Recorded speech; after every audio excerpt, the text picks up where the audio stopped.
আসসালামু আলাইকুম। একাধিকবার ক্যান্সার চিকিৎসায় জাতীয় ও স্বর্ণপদকপ্রাপ্ত ক্যান্সার স্পেশালিস্ট অধ্যক্ষ ডাক্তার এস.এম. সরোয়ার স্যার গত ৩০ বছর যাবৎ ক্যান্সার, কিডনি, থ্যালাসেমিয়া সহ সকল অপারেশনের রোগীগুলি অপারেশন ছাড়া জার্মানি মেডিসিনের দ্বারা স্থায়ীভাবে চিকিৎসা করে আসছেন।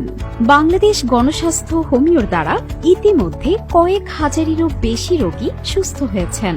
এখন পর্যন্ত যারা চিকিৎসা নিয়েছে তারা সবাই আলহামদুলিল্লাহ সুস্থ আছেন। এর যথেষ্ট প্রমাণও আছে। এরই মধ্যে উল্লেখযোগ্য কয়েকজন হলেন ব্যারিস্টার সুমন সাহেবের চাচি, অ্যাডভোকেট তুহিনের আম্মু চুনারুঘাট বাগবাড়ি, হান্নান মিয়া সাহেবের ওয়াইফ যার গ্যাস্ট্রোলজি, ইউরোলজি, কোলন, পাকস্থলী সহ সমস্ত শরীরে ক্যান্সার ছড়িয়ে পড়েছিল। সারা শরীরে পানি জমে গিয়েছিল, কিডনি ড্যামেজ হয়ে ৩০ পয়েন্টে চলে এসেছিল। বাংলাদেশ, ইন্ডিয়া, সিঙ্গাপুরে চিকিৎসা করিয়ে সুস্থ হননি। ডাক্তাররা বলেছে উনি হয়তো আর ৩-৪ দিন বাঁচবেন, আপনারা বাসায় নিয়ে যান। তারপর তারা ডাক্তার এস.এম. সরোয়ার স্যারের শরণাপন্ন হন। তারপর আমাদের স্যার চিকিৎসা করেন। এখন পর্যন্ত তিনি প্রায় ২ যুগ ধরে সুস্থ আছেন। এছাড়াও আমাদের সাবেক রেলমন্ত্রী জনাব মুজিবুল হক সাহেবের প্রধান গানম্যান জনাব মুস্তাফিজুর রহমানের ছোট ভাই, ভোলার মাস্টার অ্যাসোসিয়েশনের সভাপতি জনাব আলম শাহ, জাতীয় সাংবাদিক সংস্থার কেন্দ্রীয় দপ্তর সম্পাদক জনাব হেলাল সাহেব, তিনি ২টি টেলিভিশনের দায়িত্বে ছিলেন।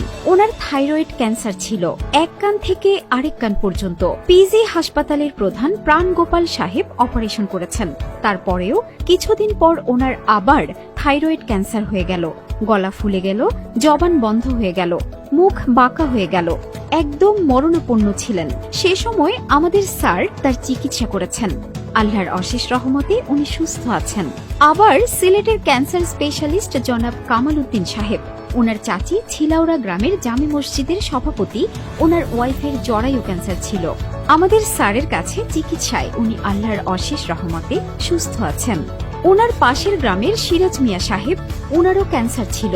প্রথম মাসের চিকিৎসায় উনি সুস্থ হয়েছিলেন। এমনিভাবে হাজার হাজার ক্যান্সার রোগী আমাদের স্যারের চিকিৎসায় আল্লাহর অশেষ রহমতে ভালো হয়েছেন।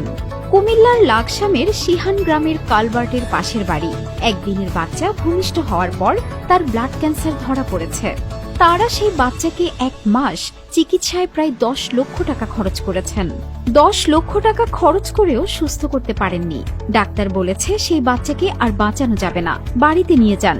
সেই অবস্থায় তারা আমাদের স্যারের কাছে নিয়ে আসেন। স্যারের চিকিৎসায় আল্লাহর অশেষ রহমতে সেই বাচ্চা আজ ৫ বছর যাবৎ সুস্থ।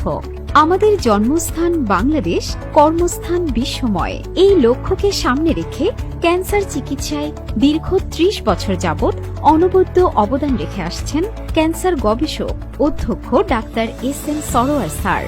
তিনি ঢাকায় রোগী দেখেন শনি, রবি ও সোমবার সকাল ১০টা থেকে বিকেল ৫টা, ১৪ পুরানা পল্টন, ঢাকা ১০০০ এবং হবিগঞ্জ